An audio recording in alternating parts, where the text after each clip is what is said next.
Bonjour et bienvenue dans cette nouvelle vidéo.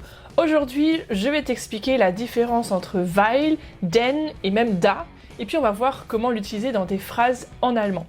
Juste avant de démarrer, si tu ne l'as pas encore fait, abonne-toi à cette chaîne, il y a un bouton sur le côté, tu peux simplement cliquer dessus et puis voilà, tu peux même activer la cloche pour recevoir les notifications quand je publie une nouvelle vidéo. Je t'invite à le faire parce que voilà, je publie régulièrement des vidéos et puis tu peux d'ailleurs les retrouver sur ma chaîne, mais le fait que vous abonniez, ça m'aide aussi à me faire connaître par encore d'autres personnes pour que d'autres personnes puissent encore apprendre l'allemand naturellement. Alors aujourd'hui, c'est parti, j'ai pris, on va voir la différence entre weil, denn et da, des petits mots qu'on utilise quand même assez souvent et on a parfois du mal à savoir bien les employer. Donc je vais t'expliquer ça très clairement, très simplement, avec des exemples. Alors déjà, pour expliquer ce que c'est, ces petits mots, weil, denn et da, ce sont des petits mots qui expliquent, qui se traduisent en français par car, parce que, comme, puisque, etc. Et souvent, on peut en français traduire l'un ou l'autre, et on peut d'ailleurs en allemand utiliser l'un ou l'autre. Il n'y a pas vraiment de différence de sens. La différence va être plutôt dans l'utilisation dans la phrase. Donc c'est tout ce qui permet en tout cas d'expliquer la cause ou d'expliquer voilà, pourquoi je fais ci, pourquoi j'ai les conséquences de telle chose, etc. Vous allez voir dans les exemples, ça va être beaucoup plus clair. Alors un petit peu de théorie, mais vraiment j'aime pas trop ça, mais juste pour mettre bien les choses. Den, c'est une conjonction de coordination, donc ça coordonne deux phrases, comme und, comme oder, comme aber, d'ailleurs qui sont aussi des conjonctions de coordination, et qui apposent juste simplement une phrase, il se passe ça, et puis il se passe aussi ça, ça c'est avec le und. Il y a ça, ou bien il y a ça, avec le oder. Et avec le denn, il y a ça parce qu'il y a ça. Mais en fait c'est le même principe, on a deux propositions qui vont être coordonnées, qui vont être mises ensemble par une conjonction de coordination. Et le denn en fait partie. Ce qui implique, et on va le voir tout de suite après, que le verbe reste comme en allemand toujours à la deuxième place et non pas à la fin. On a souvent ce cliché que le verbe vient en allemand toujours à la fin. Non, non, dans la phrase principale, le verbe vient en deuxième position. Sujet, verbe, complément. Sujet, verbe, complément. Donc avec le denn, on a sujet, verbe, complément, denn, sujet, verbe, complément. Tu vas le voir juste après.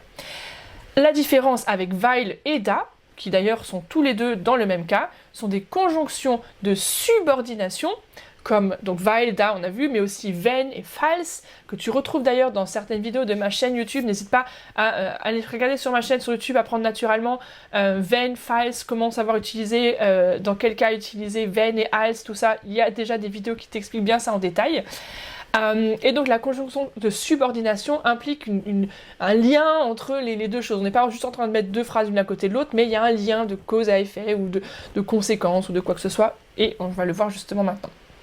Alors, à savoir, le da et le weil, on peut le mettre aussi en début de phrase. Ça c'est pas vraiment beaucoup, c'est pas utile de forcément le faire, mais c'est à savoir, et je vais te montrer un exemple après. Le verbe vient cette fois-ci à la fin, dans la phrase qui est introduite par weil. D'accord, le weil, la conjonction de subordination renvoie le verbe à la fin, et c'est de là que vient souvent cette idée que le verbe vient toujours à la fin. Non, c'est seulement avec weil, wenn, falls, etc. C'est conjonction de subordination. Et voilà, le da, c'est plutôt à l'oral qu'on l'utilise. Mais encore une fois, le weil à l'oral, ça passe très bien. Donc au pire, tu peux oublier le da si jamais tu débutes. Retiens simplement weil et denn. Et puis même à la rigueur, si tu débutes, retiens juste le denn parce que c'est beaucoup plus simple. T'as pas besoin d'aller mettre le verbe derrière. Donc, on va maintenant attaquer les exemples parce que tu vas voir, c'est quand même beaucoup plus clair. Ich habe Hunger. Phrase de base que tu connais, ich habe Hunger, j'ai faim. Attention avec les H au début, Ich habe Hunger. On aspire bien, faut bien entendre ce H. Ich habe Hunger. Donc, qu'est-ce qui se passe quand j'ai faim? Je mange. Ich esse. Voilà, on est vraiment sur la base. Et donc, pourquoi est-ce que je mange? Parce que j'ai faim. Ok, on est d'accord? On va maintenant, avec les conjonctions, prendre ça à l'inverse. Ich esse, denn ich habe Hunger. Donc, je reprends les deux propositions que j'avais avant. Je mange parce que j'ai faim. Ich esse, denn ich habe Hunger. Et tu vois que le verbe est en deuxième position. Donc, on n'a rien changé, on a juste rajouté le denn pour montrer qu'il y a un lien entre les deux. Je mange, oui, parce que j'ai faim. Comme en français. Donc, le denn, c'est super pratique, tu peux utiliser comme le parce que, sans mettre le verbe à la fin. Si tu utilises le weil, qu'on entend plus souvent, mais encore une fois, le denn marche très bien, et bien là, le verbe va se retrouver à la fin. Le ich habe Hunger, qu'on avait tout à l'heure, et bien là, ça va être ich esse, weil ich Hunger habe. Et là, avec le weil, on retrouve le verbe à la fin. Ich esse, weil ich Hunger habe. Le habe, qui est le verbe avoir, se retrouve à la fin. C'est la même chose avec da. Ich esse, da ich Hunger habe. Donc da et weil, c'est des potes, hein, ils marchent pareil. Le da, c'est un peu plus à l'oral, mais le weil, ça marche très bien. Ok? C'est vraiment le même principe pour les deux. On prend un autre exemple. Ich habe zu viel gegessen. Bah oui, évidemment, puisque j'avais faim, j'ai mangé. Et donc j'ai trop mangé. Ich habe zu viel gegessen. J'ai trop mangé. Là, le manger en français, il est aussi à la fin, hein, c'est le participe. Hein, donc évidemment, gegessen, c'est aussi. Ich habe, j'ai trop mangé. Zu viel gegessen. Et donc, qu'est-ce qui se passe quand on a trop mangé? Ich bin krank. Ouais, bah oui, je suis malade. Donc pourquoi est-ce que je suis malade? Parce que j'ai trop mangé. Ok? Donc on va faire la même chose maintenant. Ich bin krank. Donc je suis malade. Pourquoi? Denn ich habe zu viel gegessen. Donc j'ai repris simplement juste la conséquence, c'est que je suis malade parce que j'ai trop mangé. Ich habe zu viel gegessen. Donc tu vois que la proposition après denn ne change pas du tout dans la structure des mots. Ich habe zu viel gegessen, c'est exactement la même phrase que tout à l'heure. Ich habe zu viel gegessen. C'est pareil, on a juste induit le cause à effet. Ich bin krank, pourquoi? Denn ich habe zu viel gegessen. Et il n'y a pas de verbe qui va à la fin avec denn. C'est magique. Par contre, avec le weil, là, ich bin krank, weil, pourquoi est-ce que je suis malade? Weil ich zu viel gegessen habe. Et oui, le habe, donc qui est l'auxiliaire ici du participe gegessen, manger. C'est comme si on disait en français, je suis malade parce que je trop mangé ai. Bon, bien évidemment, ça se dit pas en français, mais parce que c'est de l'allemand, donc c'est pas pareil, c'est deux langues différentes, deux logiques différentes. Mais voilà, à savoir avec le weil, on met l'auxiliaire, le habe, le verbe à la fin. Alors l'auxiliaire ici, parce qu'on a un passé composé, mais tout à l'heure, quand c'était le présent, je mange parce que j'ai faim, ich esse weil ich Hunger habe, ben là, c'est pas l'auxiliaire, c'est juste le verbe avoir, qui se retrouve à la fin.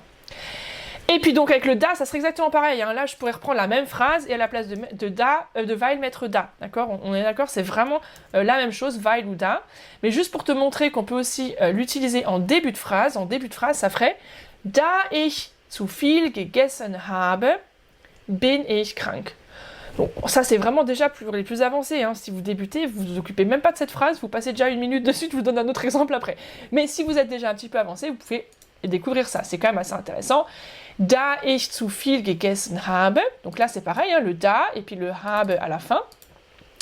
Et attention, comme là, on a mis la proposition subordonnée avec le da, ou bien weil, d'ailleurs, ça serait exactement pareil, en première position, eh bien, le verbe ici revient en premier. Il y a une inversion ici. Bin ich krank. Et pas da ich zu viel gegessen habe, ich bin krank.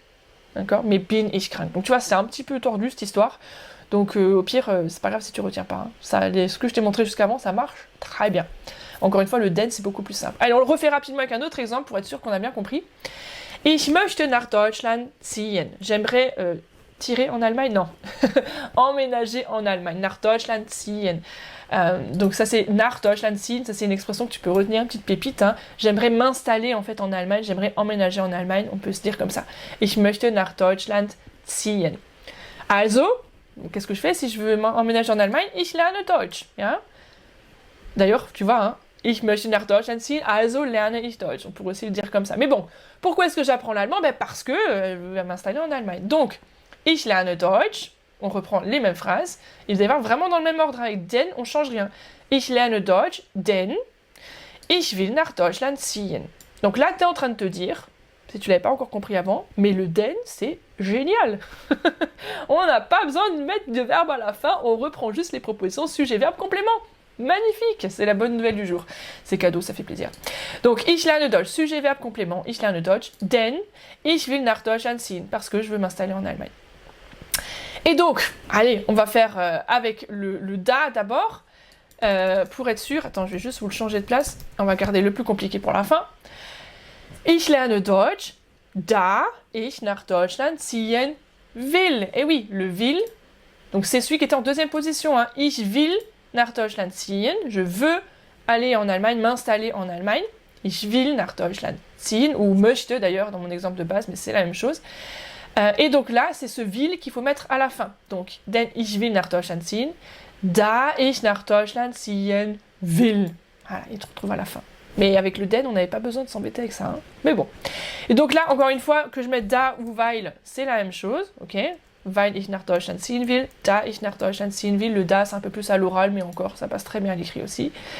Et encore une fois, on peut mettre la proposition subordonnée en début de phrase. Donc, commencer par weil ich nach Deutschland ziehen will, puisque quand on a weil, le will se retrouve à la fin, le verbe se retrouve à la fin, l'auxiliaire, si c'est un composé, hein, ziehen will. Et on retrouve dans la deuxième proposition le verbe lerne ich Deutsch. Il y a une inversion, c'est pas ich lerne Deutsch, mais lerne ich Deutsch. Bon, tu vois, on va du plus simple au plus compliqué. Hein. Donc ça, c'est vraiment, si tu as déjà un petit niveau avancé, c'est sympa de pouvoir faire des petites structures comme ça ou de les comprendre si tu les lis dans des textes. Mais encore une fois, on revient à la base. Si tu dis ici, voilà, on l'a affiché, ich lerne Deutsch, denn ich will nach Deutschland ziehen, ça marche très bien. Et c'est ce que je conseille sans cesse aux membres de ma formation Parler allemand, c'est de faire des phrases simples. Tu peux pas, quand tu débutes en allemand, faire tout de suite des phrases super compliquées, aussi sophistiquées que celles que tu fais en français dans ta langue maternelle. Donc évidemment, si tu débutes en allemand, il faut que tu fasses des phrases plus simples. Sujet, verbe, complément. Sujet, verbe, complément. Si tu veux introduire un effet de cause à effet de parce que, de ci que soit, eh ben tu mets dan, comme ça, den, tu t'embêtes pas. Sujet, verbe, complément, den, sujet, verbe, complément. J'ai pas besoin de prendre le weil qui me met le verbe à la fin et de m'embêter avec tous ces trucs-là. Et au pire, si je veux pas m'embêter avec le den, je fais encore plus simple. Ich möchte nach Deutschland ziehen. Ich lerne Deutsch. Et bien voilà, deux phrases très simples. Sujet, verbe, complément. Ich lerne Deutsch. Ich möchte nach Deutschland ziehen. Sujet, verbe et ensuite le reste derrière. Hein. On peut très bien s'en sortir avec des phrases simples. Et c'est vraiment ce que je répète sans cesse et ce que je veux te dire aussi à toi. Même si je le répète sans cesse au membre de ma formation, je te donne aussi ce conseil à toi. C'est vraiment la clé de ne pas t'embêter à faire des trucs super compliqués. Ça viendra avec le temps et avec la confiance que tu vas gagner. Voilà, en tout cas, j'espère quand même que cette vidéo t'a aidé à y voir plus clair sur la différence entre weil, den et da. Dis-le-moi dans les commentaires si tu as aimé. Et puis surtout, mets-toi au travail. Ben oui, parce que ça suffit pas juste d'écouter ce que moi je te dis. Si tu veux progresser, il faut le mettre en pratique. Donc, tu écris un commentaire, j'essaierai de le lire au plus vite. Alors, c'est sûr, je mets la priorité pour les membres de la formation Parler allemand. Mais j'essaie quand même, on essaie avec mon équipe de répondre quand même à vos phrases et de suivre au mieux. Donc allez-y, mettez des commentaires et on prendra le temps. Alors peut-être pas juste dans les prochains jours, mais on prendra le temps, on va le faire et on va y répondre, c'est promis. Merci d'avoir regardé cette vidéo jusqu'au bout. Abonne-toi à ma chaîne si ce n'est pas encore fait. On se retrouve très vite pour une prochaine vidéo. Tchuss!